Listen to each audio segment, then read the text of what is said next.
ఈ ఒక మావిగన్ అనేది ఎప్పుడైతే జగన్మోహన్ రెడ్డి గారు ప్రపోజల్ పెట్టినారో ఆ రోజు నుంచి టీడీపీ వాళ్ళందరూ కూడా ఇంకా కమిషన్ అనేది వాళ్ళ జేబుకి రాదు, ఇంకెక్కడ కూడా డబ్బులు కొట్టే పరిస్థితి ఉండదు, ఇంకెక్కడ కూడా కరప్షన్ చేసే ఒక దావలేదు అని చెప్పి మచిలీపట్నం, విజయవాడ, గుంటూరుని కూడా రిజెక్ట్ చేసే పరిస్థితి ప్రజలందరూ కూడా కనబడతా ఉంది.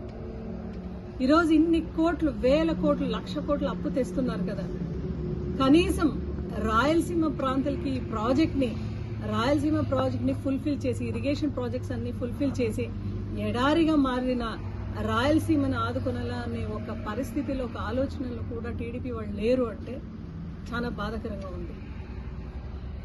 ఈరోజు ప్రతి విషయాన్ని కూడా మీరు రాజకీయంగా టర్నప్ చేసుకోనాలా అని పోయి ఈరోజు కూటమికి చెందిన, మరీ ముఖ్యంగా టీడీపీకి చెందిన మంత్రులు, ఎమ్మెల్యేలు అందరూ కూడా అబాస్పాలవుతున్నారు. మొన్న పెద్ద దస్తగిరి గారు హత్యకు గురి అయిన తర్వాత ఇంకా అక్కడ పోలీస్ కూడా రీచ్ కాలేదు. అప్పటికే టీడీపీ వాళ్ళందరూ కూడా, ఎమ్మెల్యేలు, మంత్రులంతా అలర్ట్ అయ్యి జగన్మోహన్ రెడ్డి గారే దీన్ని చేపించిండేది, జగన్మోహన్ రెడ్డి గారి ఇన్స్ట్రక్షన్స్ వల్లే ఇది జరిగింది అని చాలా మంది మాట్లాడినారు.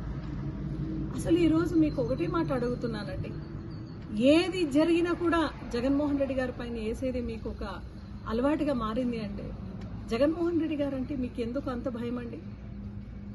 జగన్మోహన్ రెడ్డి గారిని ఇప్పుడు 2 years మీరు టర్మ్ కంప్లీట్ చేస్తున్నారు. ఇంకా మీరు జగన్మోహన్ రెడ్డి గారిని ప్రతి అసెంబ్లీ సెషన్స్ లో, ప్రతి కౌన్సిల్ సెషన్స్ లో, అదేవిధంగా మీరు పార్లమెంట్ లో కూడా మాట్లాడుతున్నారంటే ఇంకా మా అన్న జగన్మోహన్ రెడ్డి గారిని చూసి ఎంత భయపడుతున్నారండి?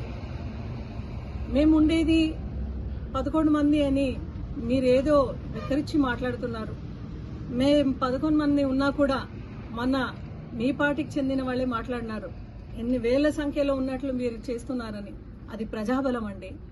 జగన్మోహన్ రెడ్డి గారు నీతి నిజాయితీతో రాజకీయం చేసినారు. పార్టీల అతీతంగా, కులాల అతీతంగా, మతాల అతీతంగా, ప్రాంతాల అతీతంగా ఆయన అందరికీ సమన్వయ న్యాయం చేసినారు. కాబట్టి ఈరోజు జగన్మోహన్ రెడ్డి గారికి అంత పలకపడి ఉంది. ప్రజలందరూ కూడా మళ్ళీ ఆయనే ముఖ్యమంత్రిగా ఉండింటే ఎంత బాగుపడతాం అనేది ప్రజలందరూ కూడా అవగాహన, అవేర్నెస్ వచ్చింది. కాబట్టి ఇంత తిరుగుబాటు జరుగుతూ ఉంది.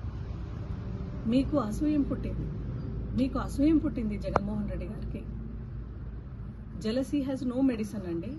ఈరోజు మంత్రి సవిత గారికి మాట్లాడుతూ కొన్ని విషయాలు చెప్పాలనుకుంటున్నాను. మంత్రి సవిత గారు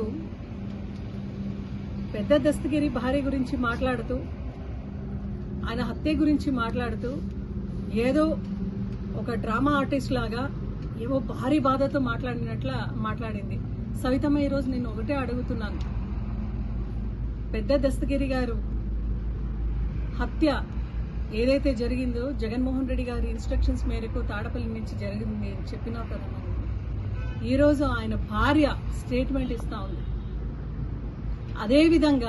అదేవిధంగా ఆంధ్రజ్యోతి పేపర్లో కూడా, మీ పేపర్లో, మీ ఎల్లో మీడియాలో వాళ్ళు రాసినారు. ఏమని రాసినారు? అది అక్కడ గొడవ జరిగి వాళ్ళు మనస్పర్ధ పడి ఈ హత్య జరిగింది అని ఆంధ్రజ్యోతి పేపర్ రాసినారు కదమ్మా. ఇప్పుడు నీ తలకాయ ఎక్కడ పెట్టుకుంటావు? నువ్వు ఇన్నాళ్ళు మేము హాఫ్ నాలెడ్జ్ అనుకున్నాం సవిత, నువ్వు జీరో నాలెడ్జ్ అమ్మా. నువ్వు అసలు ఎక్కడ కూడా ఇన్వెస్టిగేషన్ జరగలేదు, పోలీస్ రిపోర్ట్స్ రాలేదు. ఈ హత్యకు జగన్మోహన్ రెడ్డి గారికి నువ్వు కనెక్షన్ పెడుతున్నావంటే నువ్వు నిజంగా ఉన్నది లేనట్టుగా, లేనిది ఉన్నట్టుగా చూపించే దాంట్లో నువ్వు దిట్ట అని ఆంధ్రప్రదేశ్ రాష్ట్ర ప్రజలందరికీ కూడా తెలిసింది.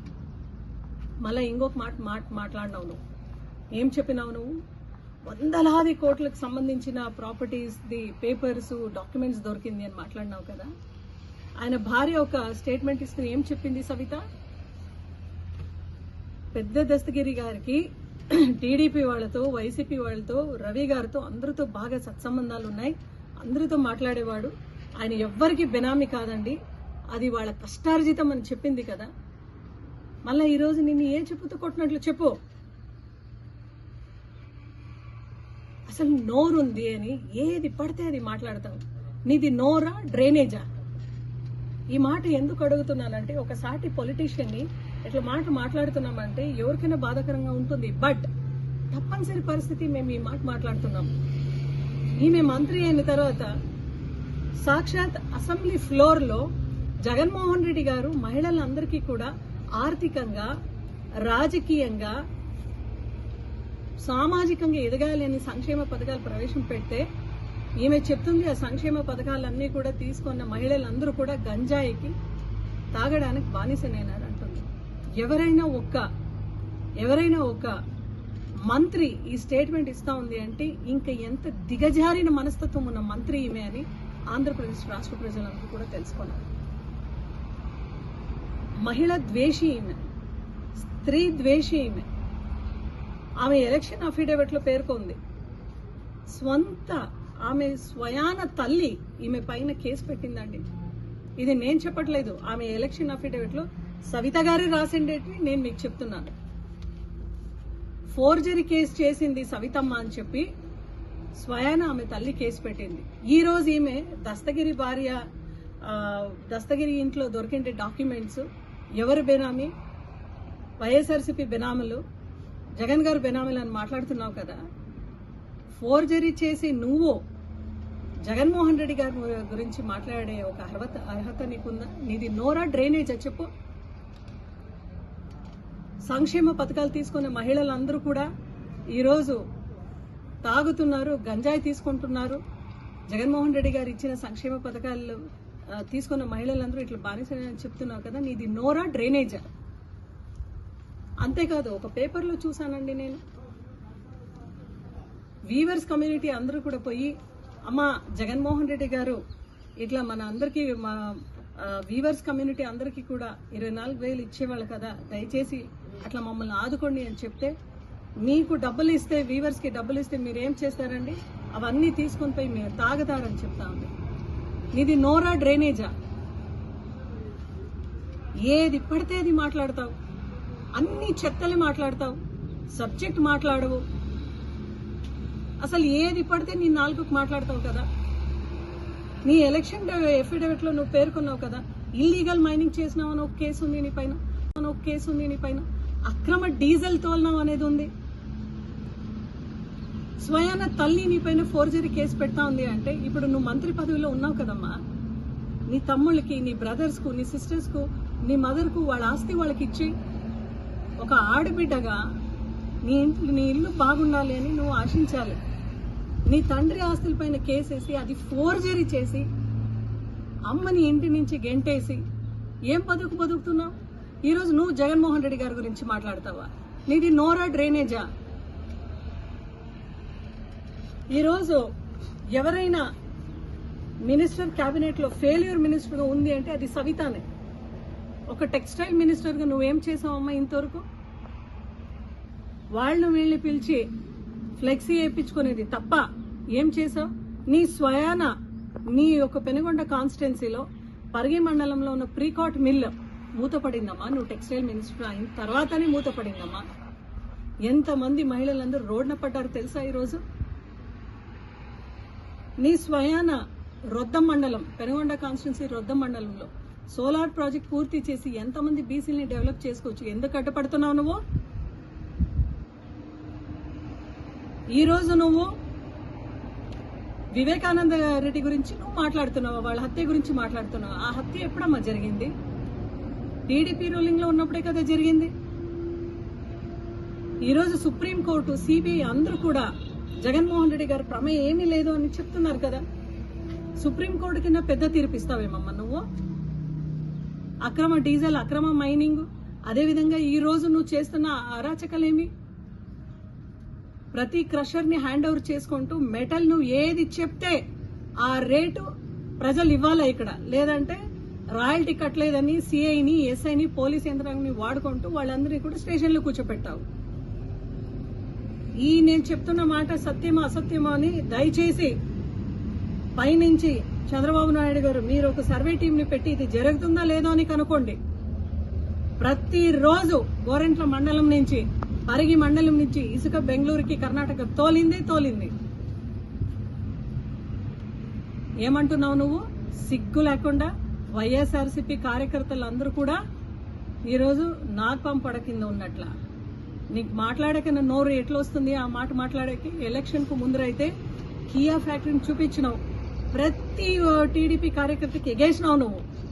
చూడండి నీకు దాంట్లో ఇస్తాను, దీంట్లో ఇస్తాను, భాగం ఇస్తాం, షేర్ ఇస్తాం, చూడండి మీరు బాగా పనిచేయండి, ఎమ్మెల్యే చేయండి, నేను మీ ఆడబిడ్డ ఉన్నట్లే అని ప్రతి పార్టీ వాళ్ళకి ఫోన్ చేసిందే ఓటు వేయించుకుంది కదా. ఈ రోజు నేను ఒకటే మాట అడుగుతున్నాం, టీడీపీ కార్యకర్తలందరూ కూడా దయచేసి మీరు వినండి. కియాలో టెండర్ గాని ఏ పార్టీ వాళ్ళకి ఇచ్చింది అని మీరు ఒక్కసారి టీడీపీ కార్యకర్తలందరూ కూడా గమనించాలి. హౌస్ కీపింగ్ ఏ పార్టీ వాళ్ళు చేసుకుంటున్నారండి? Travels, man power, catering, scrap, diesel ఇవన్నీ కూడా ఎవరు ఇస్తున్నారు? ఆర్టీఐ కోరండి, టీడీపీ కార్యకర్తలారా ఆర్టీఐ కోరండి. ఈమె ఎవరితో దందా చేస్తా ఉంది అని మీరు బయట పెట్టండి. మాకు అన్ని నిజాలు తెలుసు. అయితే మీకు కాకుండా కష్టపడి ఆమె పల్లకిని మోసిన టీడీపీ కార్యకర్తలు కాకుండా ఎవరికిచ్చింది ఈ టెండర్లు? ఎందుకు ఇచ్చింది? మిమ్మల్ని బద్నాం చేసేకి ఇచ్చిందా? మండలంలో 2-3 లీడర్స్ పెట్టుకొని భూ కబ్జాలు చేపిస్తా ఉందా? అంటే ఎస్సీ ల్యాండ్స్ ఎక్కడైతే ఉందో వాళ్ళని బెదిరించి గొడ్డలి అనేది నువ్వు తెచ్చిన ఒక సంస్కృతి ఏమా ఇక్కడ? గొడ్డల రాజకీయం నువ్వు చేపిస్తున్నావు. బీసీలని ఎస్సీలని భయభ్రాంతులు గురి చేసి గొడ్డలు చూపించి నువ్వు మీ లీడర్స్ ద్వారా ఈరోజు భూ కబ్జాలు సెటిల్మెంట్ చేసుకుంటున్నావే తప్ప ఇంకేం చేస్తున్నావు? ఏ అభివృద్ధి గురించి నువ్వు మాట్లాడుతున్నావు? వైఎస్ఆర్సీపీ కార్యకర్తల గురించి మాట్లాడే అర్హత ఏంది నీకు? ఎక్కడి నుంచి వచ్చింది నీకు ఆ అర్హత? నోరుంది, డ్రైనేజ్ లాగా ఎక్కడ పడితే అక్కడ పారేయొచ్చని ఏదంటే అది మాట్లాడితే ఊరికే ఉండం సవిత. ఫస్ట్ నువ్వు నీ కార్యకర్తలకి కియాలో ఎవరితో చేతులు కలిపి నువ్వు బిజినెస్ చేస్తున్నావని నీ యొక్క హైకమాండ్ కు చెప్పాల్సిన అవసరం ఉంది. అదే విధంగా పెనుగొండ కార్యకర్తలకు, లీడర్స్ కు, టీడీపీ లీడర్స్ కు, కార్యకర్తలకు, కూటమిలో ఉన్న జనసేన వాళ్ళని గాలికి తూరేసినావా? వాళ్ళందరినీ బీజేపీ ఓటన్ని కూడా నువ్వు తీసుకుని ఈ రోజు మతాల మధ్యలో చిచ్చు పెడుతున్నావా? శివమాలలో ఉండే ఒక్క హైందవ సోదరుని చెప్పుతో దాడి చేస్తే అసలు ఒక్క పేపర్ స్టేట్మెంట్ అనే ఇచ్చావా నువ్వు? మళ్ళీ ఓటు మాత్రం అడిగినావు, నువ్వు బీజేపీ వాళ్ళది ఓటే ఇచ్చుకున్నావు, మంత్రి పదవిలో కూర్చున్నావు. తమాషగా ఉందా నీకు? ఎవరైతే సిఐలో, స్టేషన్లో ఎస్ఐలో వాళ్ళందరినీ వాడుకుని ఈ రోజు సెటిల్మెంట్ చేయించుకుంటున్నావు. ఒక మహిళ కెరోసిన్ పోసుకుని సూసైడ్ చేసుకునే, ఆత్మహత్యయత్నం చేసుకునే ఒక మహిళా కానిస్టేబుల్ ని, దానికి ఎన్కరేజ్ చేసిన ఒక సీఐని ఇంతవరకు నువ్వు కొనసాగిస్తున్నావు అంటే పెనుగొండ స్టేషన్ లో ఏ మహిళల గురించి నువ్వు మంచి చేయాలనుకుంటున్నావు? అంతవరకు ఎందుకు? నీ శాఖ గురించి మాట్లాడతాం. బీసీ శాఖ మంత్రి నువ్వు. టైలరింగ్ మిషన్స్ ఇంతవరకు ఎంతమందికి డిస్ట్రిబ్యూషన్ చేసావమ్మా? నీ స్వంత పంచాయతీ రాంపురంలో మహిళలందరూ చెప్తున్నారు, నువ్వు చెప్పినావు మేము బాగా టిఫిన్ పెట్టినాం, మేము బాగా నీళ్ళన్ని సౌకర్యాలు చేసినాం, అదేవిధంగా వాళ్ళకి materials, cloth, scissors, needles, thread అన్ని ఇచ్చినాం అని చెప్పినావు కదా. ఆ మహిళలందరూ కూడా ఈరోజు చెప్తున్నారు అస్సలు మాకు ఏ మెటీరియల్స్ కూడా ఇవ్వలేదని. ఆ డబ్బు ఎక్కడికి పోయింది? ఎవరి జేబు నింపుకున్నారో చెప్పు, బయటికి వచ్చి చెప్పు. నువ్వు టైలరింగ్ మిషన్స్ కి ఇంతవరకు కూడా పరిపూర్ణంగా ఎందుకు ఇవ్వడం లేదు? నువ్వు ఆ రోజు ఏం చెప్పినావు? బీసీలందరినీ కూడా ఆదుకున్నావు అని చెప్పినావు కదా. ఈ రోజు అసలు డిస్ట్రిబ్యూషన్ కూడా జరగలేదు. నీది నోరా డ్రైనేజ్ చెప్పు. నువ్వు ఒక టెక్స్టైల్ మినిస్టర్ గా ఉన్నావు, ప్రీకాట్ మిల్లు మూతపడింది. నీది నోరా డ్రైనేజ్ చెప్పు. నీ స్వంత పంచాయతీ రాంపురంలో ఈ రోజు ఒక్క అభివృద్ధి చేయలేదు. దత్తత తీసుకున్నానని చెప్పి ఓటే ఇచ్చుకున్నావు కదా మా బీసీలందరితో. మళ్ళీ ఈ రోజు అక్కడ ఏం చేసినావు అభివృద్ధి అంటే బెల్ట్ షాప్ ఓపెన్ చేసింది. ఇంతవరకు ఒక బెల్ట్ షాప్ లేదు అక్కడ. ఈ రోజు అక్కడ ఓపెన్ చేసి వ్యాపారాలు చేసేదానికి తోడ్పడింది. ఇంటి తప్ప ఏం అభివృద్ధి చేసావు నీ సొంత పంచాయతీలో? నువ్వు స్వంత బంధువులది బిల్డింగ్ ని బీసీ హాస్టల్కి ఇచ్చి ఆ రెంట్ కూడా తీసుకునే పరిస్థితిలో మీరు ఉన్నారంటే నువ్వు యా శాఖ మంత్రి అమ్మా? నువ్వు జగన్మోహన్ రెడ్డి గారి గురించి మాట్లాడతావా? అదేవిధంగా ఈ యొక్క జిల్లాలో స్టాంప్ కుంభకోణం కానీ, తక్కువ డబ్బుతో రిజిస్ట్రేషన్స్ జరుగుతున్నాయి. ఒక మహిళా మంత్రిగా ఉన్నావు, హనీ ట్రాప్ గురించి ఎప్పుడైనా మాట్లాడినావమ్మా? ఉమ్మడి అనంతపురం జిల్లాలో జరుగుతున్న హనీ ట్రాప్, సీఏలు పోలీస్ యంత్రాంగం అక్కడ ఉంది అంటే దాని గురించి మాట్లాడే అర్హత నీకు ఉందా? అసలు మహిళల గురించి ఎప్పుడు ఆలోచించినావు? మహిళల గురించి ఎప్పుడు నిలబడినావు? ఒక కుక్కరు ఒక ఏదో ఇచ్చి నేను మహిళలందరికీ కూడా మంచి చేసినానంటే కాదు సవిత. నువ్వు ఏదైతే చేసుకుంటున్నావో, నువ్వు ఏదైతే అక్రమాలు చేస్తున్నావో, నువ్వు ఏదైతే భూ కబ్జాలు చేస్తున్నావో, అక్రమ డీజిల్ తోలుతున్నావో, అక్రమ ఇసుక తోలుతున్నావో, ఎంతమంది రాయల్టీ కట్టినారమ్మా? ఇక్కడ బ్రిడ్జ్లన్నీ కూడా బూదిలి దగ్గర కియా దగ్గర బ్రిడ్జ్లన్నీ కడుతున్నారు కదా, వాళ్ళంతా రాయల్టీ కట్టే మట్టి తోలుకుంటున్నారా? ఉద్యమం అయితే స్టార్ట్ చేస్తాం, నీ ఇల్లీగల్ మైనింగ్ కూడా వెలుగులోకి తెస్తాం. తమాషగా ఉందా జగన్మోహన్ రెడ్డి గారి గురించి మాట్లాడేది? నీకు వివేకానంద రెడ్డి హత్య గురించి నువ్వు ఈ రోజు మాట్లాడుతున్నావు. సుప్రీంకోర్టు మళ్ళా సిబిఐ మొత్తం అయిపోయింది కదా, క్లియర్ చిట్ ఇచ్చిన తర్వాత నువ్వు మాట్లాడే అర్హత ఎక్కడిది నీకు? అది నోరా డ్రైనేజో చెప్పు. ఈ ఆంధ్రప్రదేశ్ రాష్ట్రం వ్యాప్తంగా కూడా ప్రైవేట్ మెడికల్ కాలేజెస్